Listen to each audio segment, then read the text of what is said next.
বাংলাদেশ বিমান বাহিনী প্রধান air chief marshal Hasan Mahmud Khan একটি গুরুত্বপূর্ণ মন্তব্যটি দিয়েছেন। তিনি অনুষ্ঠানে স্পষ্টভাবে জানিয়েছেন যে বিমান বাহিনীকে আধুনিক ও শক্তিশালী করার লক্ষ্যে নতুন সরঞ্জাম ক্রয়ের পরিকল্পনা অনেক দূর এগিয়েছে।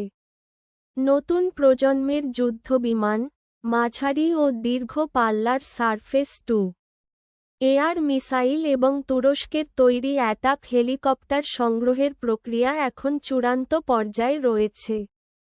তিনি দৃঢ়ভাবে বলেন যে বাংলাদেশ শান্তিপ্রিয় রাষ্ট্র হলেও কেউ যদি আমাদের দেশের সাথে কোনো প্রকার বৈরী আচরণ করে, তবে তাদের ওপর পাল্টা আঘাত করার মতো সক্ষমতা বিমান বাহিনীর থাকতে হবে। দেশের আকাশসীমাকে নিরাপদ রাখতে রাডার নেটওয়ার্ক এবং শক্তিশালী ক্ষেপণাস্ত্র ব্যবস্থা মোতায়েনের ওপর তিনি বিশেষ গুরুত্ব দিয়েছেন।